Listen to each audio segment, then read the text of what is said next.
Salut l'équipe, c'est Jisan et aujourd'hui on se retrouve pour une nouvelle vidéo sur Dragon Ball Xenoverse 2 et ce que je vous propose aujourd'hui c'est de partir à la découverte de ce magnifique Goku Ultra Instinct, forme maîtrisée, je sais pas comment on va appeler ça, qui est juste magnifique, qui a comme technique le crash du météore, le Kamea, c'est des techniques qu'on connaît déjà, le point jaillissant qu'on connaît pas et l'esprit déferlant, le super Kamea qu'on connaît, la manifestation divine qu'on ne connaît pas, l'ascension immédiate qui est juste dégueulasse, c'est une évasion en bidon, et l'Ultra Instinct en super âme.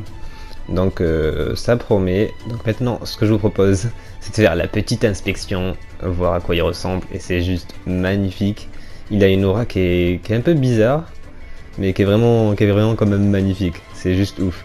Et ce Goku il a une petite particularité comme vous allez voir, c'est qu'en fait quand il reçoit des coups, en fait il peut pas recevoir de coups. On n'a pas, par exemple là je touche pas ma manette et vous voyez il a esquivé tous les Kikoa, tous les petits Kikoa et même les coups. Mais le problème voilà de cet état, c'est qu'ils perdent d'endurance comme vous avez vu. Ça m'a bouffé toute mon endu et arrivé un moment ça va me stamina break et évidemment aussi ça résiste pas au Kikoa chargé. Et là il va me frapper et voilà.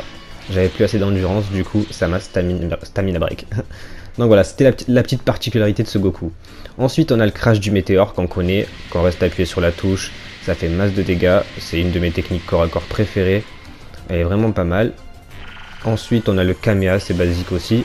Bon par contre là, vu qu'on n'est pas en Super Saiyan, on n'a pas la téléportation, ça c'est un peu dommage, mais bon, c'est pas très grave, c'est des techniques qu'on connaît, donc on en a pas vraiment besoin. Ensuite on a le point jaillissant, qui fait énormément penser à la technique de Neji.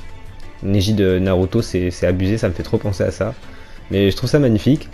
Ensuite on a une nouvelle charge, enfin c'est sa charge qui est propre à lui, qui est une charge qui a l'air un peu plus rapide quand même que la charge maximum, qui est l'esprit déferlant. Comme vous pouvez voir, ça charge hyper rapidement, c'est juste magnifique.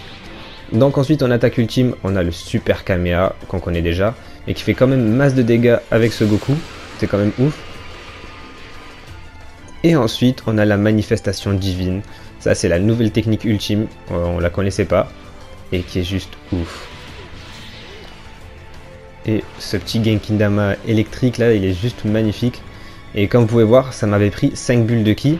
Et ensuite, selon le ki qui me reste, ça va affluer sur les dégâts que le Genkidama va faire. Comme vous pouvez voir, là je charge à fond ma jauge.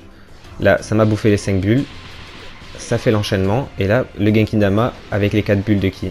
Et donc là, ça va faire beaucoup plus de dégâts que juste avant où j'avais que 2 bulles de ki, je crois. Donc voilà, c'est tout pour les techniques de Goku. Et ce que je vous propose maintenant, c'est comme d'habitude, de vous laisser avec un combat en musique. Donc j'espère que ça vous aura plu, c'est la première fois que je fais ce genre de présentation de personnage. Donc voilà, j'en referai pas parce que voilà, c'est que pour ce Goku, j'ai fait une petite exception. Donc j'espère que ça vous aura plu, je vous dis donc à la prochaine, prenez soin de vous, ciao.